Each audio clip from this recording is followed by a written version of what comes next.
नमस्कार, दिव्य ज्योति चैनल में आप सभी का हार्दिक स्वागत है। 9 अगस्त के बाद से गुरु अस्त न रहकर उदित अवस्था में आ जाएँगे और उसका वृश्चिक राशि पर क्या प्रभाव पड़ेगा, आइए जानते हैं आचार्य कुसुमलता त्यागी जी से। नमस्कार मैम। नमस्कार। मेरे सभी प्यारे-प्यारे वृश्चिक राशि वाले दर्शकों को मेरा प्यार भरा नमस्कार। आज मैं वृश्चिक राशि वालों को बताने जा रही हूँ कि भई देवगुरु जो 15 जुलाई को अस्त हो चुके थे, वो 9 अगस्त को अपनी पुनः उदित अवस्था में आ जाएँगे।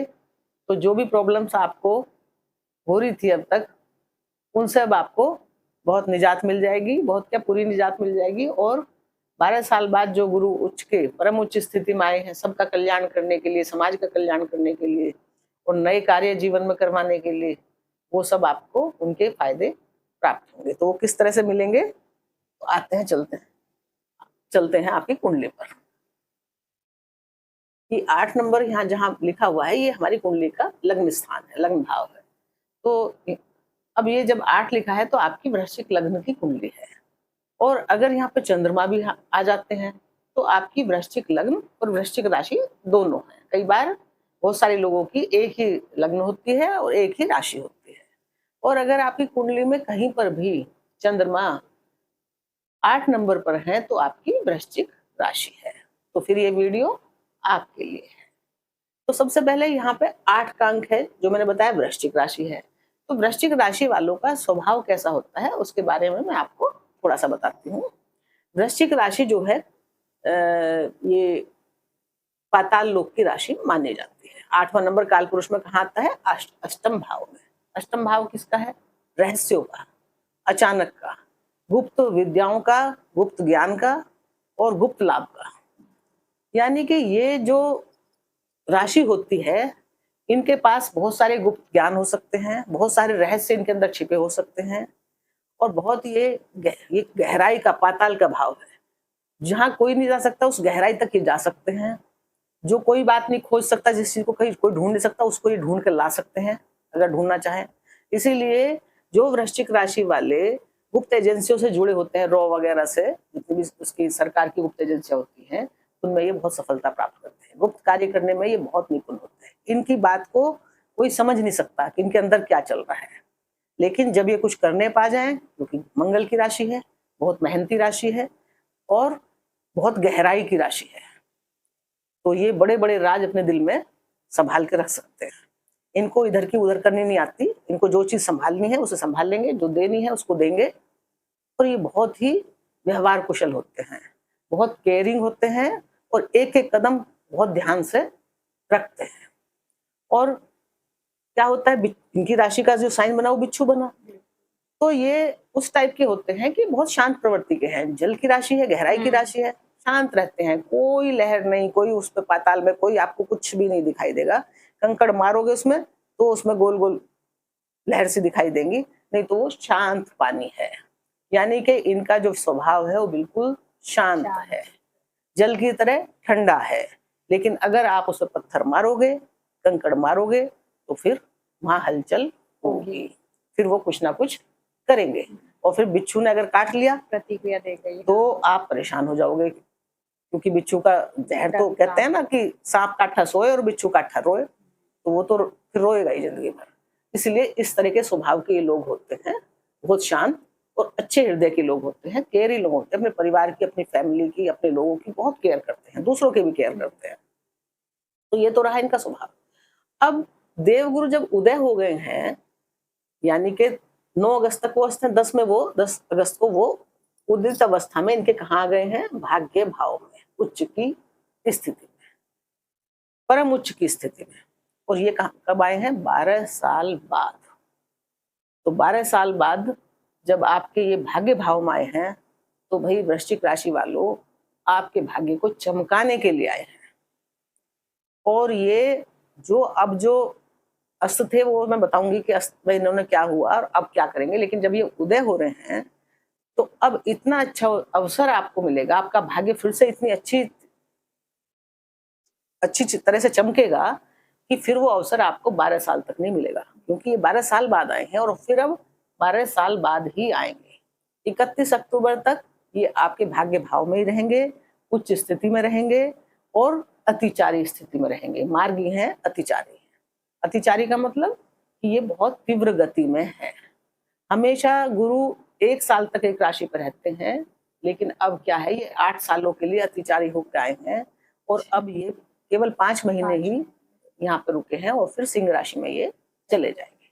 तो ये जो 31 अक्टूबर का समय है, ये आपके लिए गोल्डन पीरियड है, क्योंकि आपका भाग्य चमक गया। भाग्य चमक गया तो भाग्य से बहुत सारे कामों में आपको सफलता मिलेगी। अब मैं बताती हूँ कि कैसे कैसे सफलता मिलेगी। अब यहाँ पर ये उच्च के हुए, सूर्य इनके साथ है 16 तारीख तक।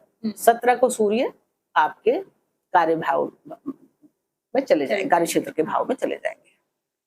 तो गुरुदेव के पास वृश्चिक राशि वालों की कुंडली में 2 डिपार्टमेंट उन्होंने लिए हैं।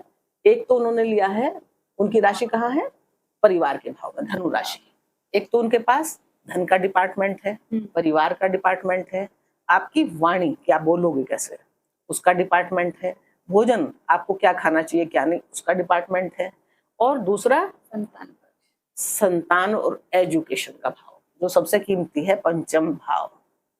तो पंचम भाव और यानी कि धनेश और पंचमेश बनकर आपके ये कहाँ गए हैं, भाग्य, उच्च पोजीशन में, उच्च पोजीशन में। तो इसका क्या मतलब है, इसका मतलब ये हुआ कि अब धन से संबंधित, परिवार से संबंधित और संतान से संबंधित और एजुकेशन से संबंधित उच्च लाभ आपको प्राप्त होंगे, उच्च फल आपको मिलेंगे, क्योंकि ये उच्च की स्थिति में है। कब तक, 31 अक्टूबर तक। तो ये गोल्डन पीरियड है, इसको आप भुनाने में लग जाइए, क्योंकि फिर 12 साल बाद ही ऐसा अवसर मिलेगा। बहुत फेवर में है गुरु, और गुरु का आधिपत्य कुंडली पे सोच लीजिए कि 6 भाव, 6 चीजों के तो ये कारक हो गए, और 6 एक जगह ये बैठ गए और 3 जगह इनकी दृष्टि हो गई। मतलब 3 जगह के ये कारक और 3 जगह की दृष्टि, कुंडली के 6 भावों पर तो लगभग इनका ही अधिकार है। तो आधे 12 तो भाव ही होते हैं और 6 भाव इनके कंट्रोल में है। तो कितना भी कुछ भी खराब हो रहा हो और कहीं से, गुरु में वो क्षमता है कि उच्च के गुरु उस खराबी को भी दूर कर देते हैं। यानी कि जो ग्रह आपके फेवर में नहीं भी हैं और जो बाकी बचे हुए, तो भी इनका इतना अच्छा फल है कि उसको बैलेंस तो ये कर ही देते हैं, उन दिक्कतों से आपको बाहर निकाल देते हैं। तो अब ये भाग्य में जब आए हैं गुरु, तो ये भाग्य का स्थान है, पिता का स्थान है, उच्च शिक्षा का स्थान है और लंबी यात्राओं का स्थान है। तो अब आपका भाग्य बढ़ेगा, आपका धर्म बढ़ेगा, यानी कि आप धर्म में आपकी आस्था और ज्यादा बढ़ेगी जब ये उच्च के हो जाएंगे। क्योंकि अस्त गुरु में क्या था कि जब गुरु अस्त हुए तो गुरु के जो कारकत्व हैं वो भी उनमें कमी आ गई। गुरु किसके हैं, ज्ञान के कारक हैं, एजुकेशन के कारक हैं, धर्म के कारक हैं, धन के कारक हैं, संतान के कारक हैं। तो इतने सारे कारक लिए हुए हैं गुरु।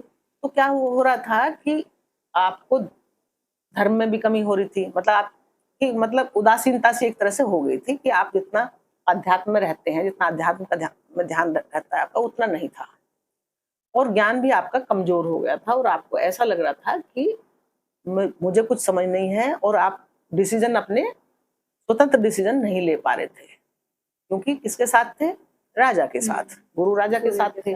और जब राजा के साथ गुरु बैठेंगे महामंत्री, तो राजा उनसे सलाह तो लेता है, लेकिन काम राजा स्वयं करता है और गुरु को चुप बैठना पड़ता है उनके साथ।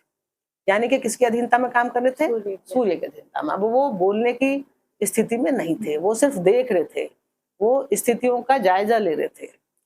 हाँ, इतना जरूर है कि वो वहां बैठे जरूर थे, लेकिन वहां भी वो अपने ज्ञान बढ़ाने की प्रक्रिया में लगे हुए थे कि जो भी कुछ राजा ने किया है वो सही किया है या गलत किया है, या उसके लिए आगे मुझे क्या करना है, वो उस समय दिमाग में अपनी भूमिका बना रहे थे। क्योंकि देखो, गुरु के साथ, सूर्य के साथ गुरु तो अस्त हो ही जाएंगे। सूर्य क्या है, बहुत बड़ी रोशनी है जो दिन निकाल दे सारी दुनिया में, पूरी दुनिया को रोशन कर दे। और गुरु ज्ञान है, लेकिन ज्ञान भी बहुत बड़ी रोशनी है, लेकिन राजा की यानी कि सूर्य की रोशनी के सामने दिया नहीं। कितनी भी बड़ी लाइट हो, अगर आपने दिन में वो जलाई है तो वो दिखाई नहीं देते हैं। जब सूर्य अस्त हो जाते हैं, अंधेरा हो जाता है, तो वो लाइट सबको जगमग करती है, सबको रोशनी मिलती है, तब हमें उस लाइट का ही सहारा होता है। देखो दिन में हमें लाइट जलाने की जरूरत नहीं पड़ती, लेकिन जैसे ही सूर्य अस्त हो जाते हैं तो बिना लाइट के हमें नहीं दिखता, फिर वही लाइट हमारे लिए दिन निकाल देती है। तो ऐसे ही यहाँ पे गुरु की अवस्था। हाँ, तो अब गुरु जब उच्च के होके यहाँ आए हैं तो आपका धर्म कर्म में भी रुचि बढ़ेगी, दान धर्म में भी रुचि बढ़ेगी, आपका ज्ञान भी बढ़ेगा, अपने ज्ञान पे आपको विश्वास होगा, जो अब बीच में आपका डिग गया था, अपने ऊपर आपको विश्वास नहीं रहा था। तो यहाँ पर ये परिवार के भाव के भी स्वामी होके बने हैं और पंचम भाव के।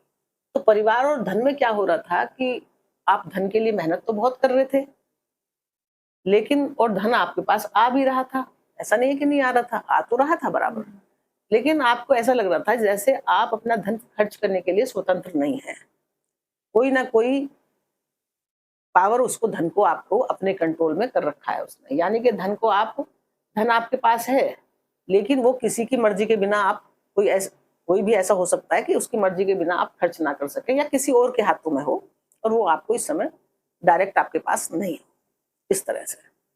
तो उसका सीधा सीधा लाभ धन का आपको नहीं मिल रहा था, किसी और के माध्यम से। पैसा आपका, लेकिन मालिक कोई और उसका, ऐसा आपके जीवन में चल रहा था। लेकिन अब जैसे ही गुरु उदय होंगे तो पैसा भी आपका होगा, मालिक भी आप होंगे, खर्च करने के लिए भी आप स्वतंत्र हैं, इन्वेस्टमेंट करने के लिए भी आप स्वतंत्र हैं।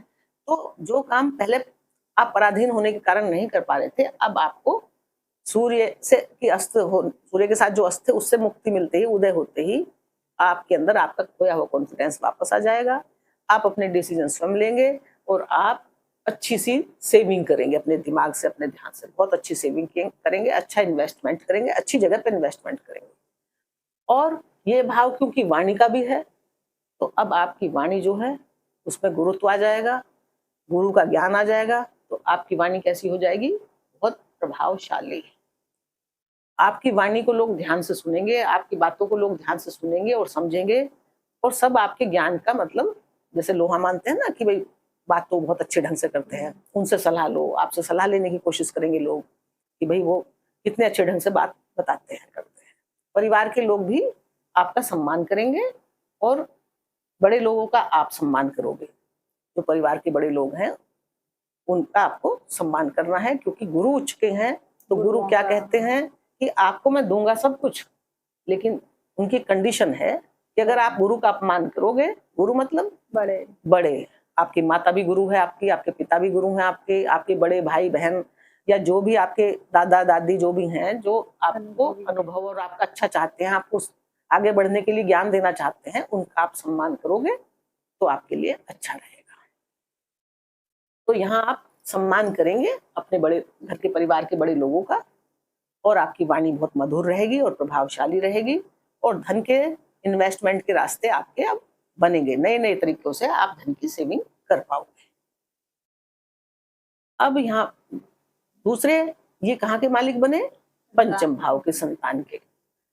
तो संतान क्या होता है, जब गुरु अस्त होते हैं तो संतान के वो कारक हैं, एजुकेशन के वो कारक हैं। तो क्या होता है, एजुकेशन में अड़चने आ जाती हैं जो आपने सोची नहीं होती, ऐसी ऐसी अड़चने आ जाती है। बच्चों के एजुकेशन में अड़चन आ जाती है, मतलब आप चाह रहे थे वहां दाखिला कराएं, वहां भेजें, ये करें वो करें, लेकिन बच्चों से संबंधित कार्य ठीक से नहीं हो पाते हैं। और दूसरा, इस समय पर अक्सर क्या होता है कि बच्चे, ऐसा लगता है जैसे हाथ से निकल गए हैं, बच्चे आपकी सुन नहीं रहे हैं, अस्त अवस्था में बच्चे आपकी बातों की अवहेलना कर रहे हैं, या कई बार तो बच्चे मजाक भी उड़ाते हैं बड़ों का, अरे इन्हें क्या पता, ये तो पुराने लोग हैं, इन्हें कुछ आता थोड़ी है, आज जमाना कहाँ से कहाँ पहुंच गया है, और हमारे मम्मी पापा तो वही पुरानी बातों में लगे रहेंगे। तो ऐसे ऐसे ताने वाले डायलॉग भी वो आपको दे सकते हैं।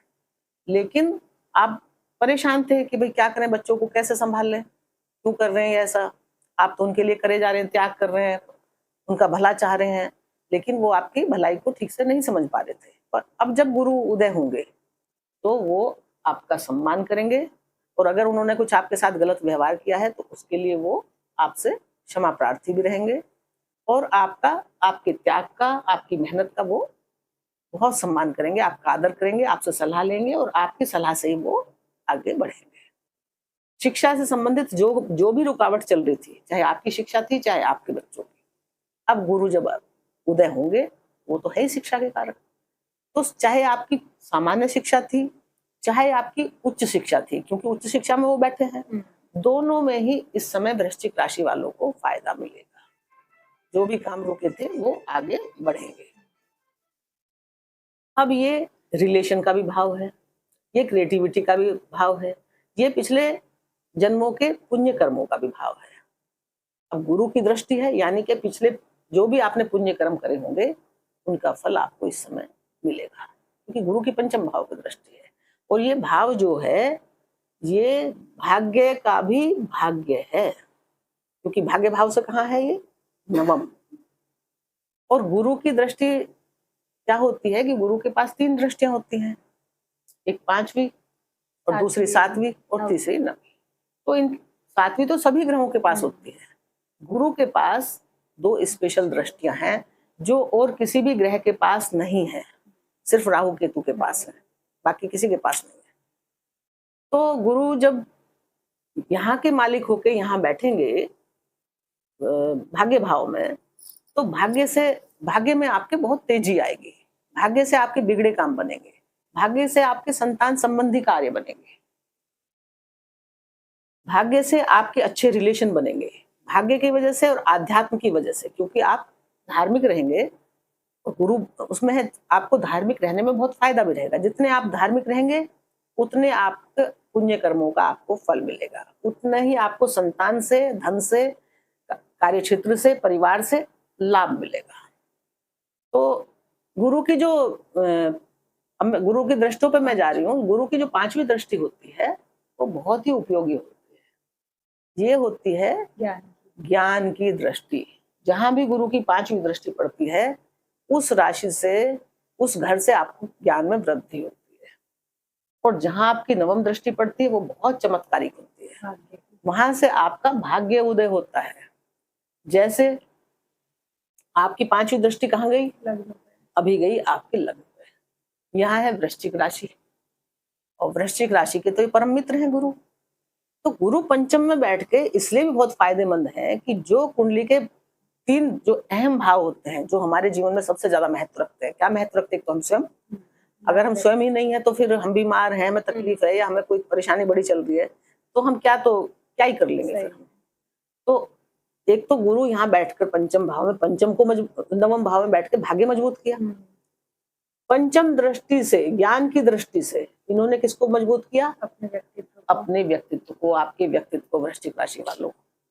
तो अब जब ये यहाँ दृष्टि डालेंगे तो आपकी बुद्धि बढ़ेगी, आपका ज्ञान बढ़ेगा, और आप में जो उदासीनता इस लंबे समय से, जब से गुरु अस्त थे, जब तक रहेंगे 9 तारीख तक, आप में जो उदासीनता चल रही थी, जो थोड़ी टेंशन की स्थिति चल रही थी घर परिवार में, किसी भी कारण से आपकी मानसिक स्थिति थोड़ी गड़बड़ थी, क्योंकि ये मन की राशि में बैठे हैं। और जब मन की राशि में गुरु बैठे हैं तो क्या होता है, वो अस्त हो गए तो सबसे पहले क्या करेंगे? मन की स्थिति खराब करेंगे। सब कुछ होते हुए भी आपका मन परेशान, आपका दिल परेशान, क्योंकि हृदय की राशि है। लेकिन अब जब ये उच्च के हो जाएंगे तो आपको मानसिक शांति प्राप्त होगी, आपको भौतिक शांति प्राप्त होगी, आपके मन से संबंधित जो भी दुविधाएं थी, जो भी परेशानियां थी, वो शांत होगी। और आपके व्यक्तित्व को देख रहे हैं तो आपके अंदर ज्ञान का प्रकाश बढ़ेंगे। आपका जो व्यक्तित्व है, आपकी जो पर्सनैलिटी है, वो इतनी प्रभावशाली हो जाएगी कि लोग देखते रह जाएंगे। आप कुछ इतना अच्छा कर सकते हैं, क्योंकि किसके ऊपर दृष्टि डालिए? आपके स्वयं के ऊपर।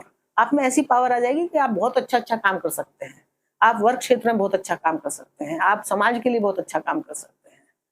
और आपके जो रोग, दुख, परेशानियां थी, उनको ये गुरु दृष्टि डाल के, अमृत दृष्टि है 5वीं, उसको दूर करेंगे, आपकी उदासीनता दूर करेंगे, आपका कॉन्फिडेंस लेवल बढ़ाएंगे और आपकी हिम्मत और साहस बढ़ाएंगे। इस तरह वृश्चिक लग्न वालों और वृश्चिक राशि वालों के लिए जो अब तक मानसिक या कुछ भी शारीरिक परेशानी आपके जीवन में चल रही थी, जो आपको मानसिक उथल पुथल हो रही थी, जो आप मानसिक दबाव महसूस कर रहे थे, क्योंकि अधीनता में थे ना, आपको ऐसा लग रहा था कि भाई मैं कर तो क्या लूं लेकिन कर नहीं सकता, एक लाचारी की अवस्था थी, वो अब आपकी, उससे आप बाहर निकलेंगे और आपके व्यक्तित्व में 4 चांद लगेंगे। लोग आपका सम्मान करेंगे, लोगों की दृष्टि में आपका सम्मान बढ़ेगा। अब इनकी जो 7वीं दृष्टि है वो जाएगी आपके पराक्रम भाव पर। वहां शनिदेव की राशि है मकर राशि है। अब देवगुरु बृहस्पति मकर राशि में नीच के हो जाते हैं, तो जब कोई ग्रह नीच की दृष्टि डालता है तो वो अच्छी नहीं मानी जाती है। वैसे भी सातवीं जो दृष्टि होती है वो किसकी होती है, मैंने बता रही हूँ मैं, इनकी पांचवी दृष्टि तो बुद्धि की दृष्टि होती है बैलेंस और सातवीं दृष्टि बैलेंस की होती है। यहाँ आपको बैलेंस करके रखना पड़ता है।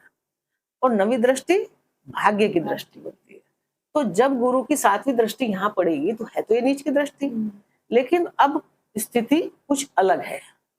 अलग ऐसे है कि शनि देव यहाँ पर इनके ही घर में, जो इनकी राशि है ना मीन राशि, पंचम भाव इनके कंट्रोल में है, वहां पे शनि देव काफी समय से, क्योंकि शनि देव तो 2.5 साल तक रहते हैं, अभी यहाँ पर विराजमान है वक्र स्थिति में। तो ये क्या करते हैं कि कार्यों को डिले करते हैं, लेकिन डिले तो जो इनका स्वभाव है वो तो थोड़ा बहुत अभी करेंगे, मानेंगे नहीं। लेकिन क्या है कि ये रेवती नक्षत्र में है, बुध के रेवती नक्षत्र में है, जो सुख समृद्धि का नक्षत्र है, जो सेलिब्रेशन का नक्षत्र है। क्या सेलिब्रेशन, कि किसी कार्य की समाप्ति के बाद खुशी का माहौल, सेलिब्रेशन कि आपने ठीक ठाक वो कार्य पूर्ण कर लिया और अब आप उसके लिए सेलिब्रेशन कर रहे हैं। तो गुरु क्या है, इनके ही नक्षत्र में, शनिदेव के नक्षत्र में, जो इनका पुष्य नक्षत्र है वो शनिदेव का नक्षत्र है। गुरु उस नक्षत्र के देवता हैं और ये लंबे समय से पुष्य नक्षत्र में ही चल रहे हैं और ये 18 तारीख तक बल्कि पुष्य नक्षत्र में ही रहेंगे, 18 अगस्त तक। 19 अगस्त से ये अश्लेषा नक्षत्र में चले जाएंगे। लेकिन वो स्थिति भी बहुत अच्छी है क्योंकि वो बुध का नक्षत्र है और बुध और गुरु मित्र है, कोई शत्रु नहीं है। और बुध क्या है, वित्त मंत्री है, मतलब धन का हिसाब किताब वो बहुत अच्छे से रखते हैं, व्यवहार कुशल है। बुध क्या है, बुद्धि है, बहुत व्यवहार कुशल है। तो अब आप में व्यवहारिक कुशलता बहुत बढ़ जाएगी। धन की सेविंग और धन को कैसे इन्वेस्टमेंट करना, उसका दिमाग आप में ज्यादा आ जाएगा। यानी कि बुध भी इसमें शामिल हो जाएंगे ना, बुध के नक्षत्र में वो आ गए, तो अब आपके कार्य और अच्छे से चलेंगे। तो इसमें कोई घबराने वाली बात तो है नहीं। पहले पुनर्वसु नक्षत्र में थे तो भी इन्होंने आपके बिगड़े काम बनाए थे, जहां पे बैठे थे और जहां दृष्टि डाल रहे थे। और फिर ये पुष्य नक्षत्र में आ गए हैं तो ये और बढ़िया, क्योंकि पोषण करना, वृद्धि करना, आपके धन को इन्होंने इन्वेस्टमेंट करवा के बहुत लंबे लाभ के लिए लगवा दिया था, कि जो बहुत दिन तक उसका लॉन्ग इन्वेस्टमेंट होता है, जिसके फायदे बहुत धीरे धीरे मिलते हैं, लेकिन बहुत लंबे समय तक मिलते हैं। तुरंत नहीं मिलता लेकिन लंबे समय तक। तो ऐसी जगह आपका गुरु तो ज्ञान है ना, तो धन को ऐसी जगह इन्वेस्टमेंट करवाते हैं जिसका फायदा आपको लंबे समय तक मिले। पुष्य नक्षत्र में क्या करवा रहे हैं, ये वही काम करवा रहे हैं। पुष्य नक्षत्र 27 नक्षत्रों में सबसे शुभ नक्षत्र माना जाता है। किसी भी अच्छे काम के लिए, इन्वेस्टमेंट के लिए, कोई नया काम करने के लिए ये अच्छा माना जाता है। तो ये नए नए काम, नए नए रोजगार दिलवा देंगे, नए नए काम करवा देंगे। इस तरह के लिए, इस तरह की पोजीशन में, उच्च स्थिति में आपके पास बैठे हैं और ये फिर 12 साल बाद आएंगे। इस समय को आप भुना लीजिए, इसका सदुपयोग कर लीजिए आप। तो अब ये जब यहाँ पे दृष्टि डालेंगे तो शनि इनके रेवती नक्षत्र में है और ये शनि के नक्षत्र पुष्य में है। तो एक इनमें अनुबंध हुआ आपस में कि देखो भाई, तुम मेरे घर का ध्यान रखना और मैं तुम्हारी राशियों का ध्यान रखूंगा, यानी कि जहां मकर है और जहां कुंभ है। तो इनमें आपस में एक तरह से अनुबंध, क्योंकि जब कोई भी दो ग्रह एक दूसरे घर में जाते हैं तो अगर मैं उसके घर का खराब करूंगा तो दूसरा भी मेरे घर का खराब कर देगा। तो एक तरह से अपने आप ये हो जाता है कि भाई एक दूसरे घर का ख्याल रखो ताकि वो मेरा घर ना खराब कर दे। अगर मैंने कुछ खराब कर दिया तो वो मेरा कर देगा, तो तब स्थिति ठीक रहती है, बैलेंस रहती है। तो यहाँ पर आपका ये पराक्रम का घर है, तो ये पराक्रम आपका अब जैसे ही उदित होंगे तो पराक्रम कम नहीं होगा, अब पराक्रम बढ़ेगा। और कैसा पराक्रम बढ़ेगा, जो जिसमें ज्ञान भी शामिल होगा। जो आपका पराक्रम होगा वो ऐसे ही नहीं कि बेवकूफी से कहीं भी मेहनत कर रहे हैं, साहस दिखा रहे हैं, बहुत कहाँ दिखा रहे हैं, गलत जगह। अब हम ऊपर छत से कूद के नीचे कूदने लगे कि साहसी हम तो बहुत, तो उस पर चोट ही लगा लेंगे ना। तो फालतू की जगह नहीं, जहाँ उपयोगी है, जहाँ वो उपयोगी है, जहाँ वो आपके काम आने वाला है, जहाँ वो आपको लाभ प्रदान करेगा, ऐसी जगह आपका पराक्रम वो खर्च करवाएंगे। तो भाग्य के गुरु की पराक्रम पे सीधी दृष्टि, यानी कि पराक्रम बहुत होगा और शुभ कामों में लगेगा, अच्छे कामों में आप खर्च करेंगे इसको। तो आप अगर, ये किसका है, आपकी वाणी की दक्षता बढ़ जाएगी। वाणी की दक्षता का है ये, आपकी मेहनत और साहस बढ़ा देंगे ये। क्योंकि शनि भी यही कह रहे हैं कि मेहनत करो। तो मेहनती वैसे भी वृश्चिक राशि वाले होते हैं, बहुत मेहनती होते हैं। तो आपकी मेहनत और बढ़ेगी और बढ़ा दीजिए, जिससे कि आपको और अच्छे लाभ जल्दी से जल्दी गुरुदेव दे के जाएं, क्योंकि वो 31 अक्टूबर तक का मौका है आपके पास। तो अब अगर आपकी जॉब शनि से संबंधित कोई कार्य है आपका, यानी कि पेट्रोलियम जो खनिज पदार्थ हैं, तेल डीजल, इनसे संबंधित है, कोयले से, खदानों से, तो भी आपको बहुत फायदा मिलेगा। और अगर आप वाणी से संबंधित कोई कार्य कर रहे हैं तो भी, क्योंकि ये वाणी का तीसरा भाव किसका है, बुध का माना जाता है, कालपुरुष की बुद्धि का भाव है, वाणी का भाव है। वाणी से संबंधित आपके जो भी कार्य हैं, आप टीचर हैं, आप लॉयर हैं, आप स्पोक पर्सन हैं, आप वाणी से संबंधित जो भी कार्य करते हैं, या आप मीडिया में हैं, या आप वर्क फ्रॉम होम कर रहे हैं, तो आपको, या आप ज्योतिषी हैं, तो आपको बहुत लाभ देवगुरु बृहस्पति देंगे। आपके पराक्रम को, आपकी मेहनत को आपके कार्य क्षेत्र से जोड़ देंगे और इतने अच्छे ढंग से उसको खर्च कराएंगे कि आपको उससे लाभ प्राप्त होगा। छोटे भाई बहन का भी है, तो छोटे भाई बहनों से आपको, अगर इस बीच कोई आपकी छोटी मोटी, जैसा हो जाता है ना मानसिक दूरी, मतलब अनबन लड़ाई झगड़े आप करने वाले नहीं होते हैं, और लेकिन क्या होता है कई बार हम लड़ाई झगड़े मुंह पे बोल बोल के नहीं करते, लेकिन एक अंदर से मानसिक दूरी हो जाती है हमारी भाई, जब कोई गुरुअस्त होते हैं तो मानसिक दूरी अब गुरु ठीक करेंगे। भाई, छोटे भाई बहनों से आपको फायदा करवाएंगे। अब गुरु की आई नवम दृष्टि, जो मैंने बताया ये भाग्य की दृष्टि होती है। ये भाग्य का भी भाग्य है, ये घर, ये बहुत पुण्य भाग्य भाव है। तो इसमें गुरु की राशि होना बहुत ही शुभ बात है। यानी कि आपको गुरु से संबंधित कार्य करने से, गुरु से संबंधित क्या कार्य हैं, ज्ञान प्राप्त करना, ज्ञान बांटना, लोगों में ज्ञान बांटिए, पुस्तकें पढ़ना, ज्ञान अर्जित करना। अगर आप ज्ञान अर्जित करते हैं, ज्ञान बांटते हैं, जो भी आपके पास टैलेंट है, जो भी आपके पास ज्ञान है, और अच्छी अच्छी पुस्तकें आप पढ़ते हैं, जैसे रामायण हो गया, गीता हो गई, हनुमान चालीसा, सुंदरकांड, जो भी कुछ बहुत सारी पुस्तकें हैं धार्मिक, हमारी पुराण हैं, वेद हैं, तो अगर आप वो पढ़ते हैं तो आपका भाग्य और जागृत होगा, यानी कि पुण्य कर्मों का फल आपको अच्छा मिलेगा। देवगुरु यही कहते हैं, ज्ञान वो देते हैं, लेकिन वो क्या कहते हैं कि जो मैं ज्ञान दे रहा हूं उसे अपने तक सीमित मत रखो, ज्ञान को सब लोगों में बांटो। तो अगर आपकी भावना ज्ञान बांटने की है, और गुरु क्या कहते हैं, दया धर्म दान, बड़ों का सम्मान, तो अगर आप वो सब करते हैं, जितना आप धार्मिक रहेंगे उतना आपका भाग्य बढ़िया रहेगा। और भाग्य बढ़िया होगा तो किससे होगा, ये संतान का भाव है। संतान आपकी कुछ इतना अच्छा करेगी, संतान के माध्यम से आपका भाग्य बढ़ेगा, कि आपका संतान ने जब कुछ अच्छा करा तो हमको कितना, ये भी तो एक प्राउड होगा, कितना प्राउड। हमारी पूरी जिंदगी की मेहनत क्या होती है, हमारी संतान होती है। हम उनको ही काबिल बना के, जो कमी हम में रह गई थी, हम चाहते हैं हमारे बच्चों में वो कमियां ना रहे, हम उनको हमेशा अपने से आगे ले जाना चाहते हैं, इसीलिए उनको रोकते हैं, टोकते हैं, ताकि जो गलतियां हमने की, जिसकी वजह से हम पीछे रह गए, वो गलतियां हमारे बच्चे ना करें। तो जब गुरु की यहाँ पे दृष्टि होगी, गुरु की यहाँ राशि है, भाग्य की राशि है, अब ये उदय होंगे, तो आपकी संतान जो आपसे रूठ गई थी, जो मतलब आपसे के साथ अच्छा व्यवहार नहीं कर रही थी, आप तो उनके अच्छे के लिए कर रहे थे हमेशा, अब वो आपका सम्मान करेगी, आपका सम्मान बढ़ेगा, संतान की नजरों में आप बहुत ऊंचे हो जाओगे। उनको लगेगा कि हमारे माँ बाप से बढ़िया कोई दुनिया में है ही नहीं, वो आप पे प्राउड करेंगे। आप तो उन पे प्राउड करोगे ही, लेकिन वो भी आप पे प्राउड करेंगे।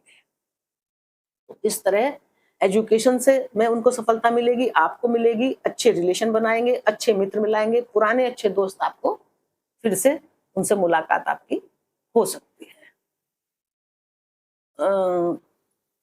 तो ये तो हमने, और कौन सी नवी दृष्टि है ना, और कोई भाव तो नहीं रह गया।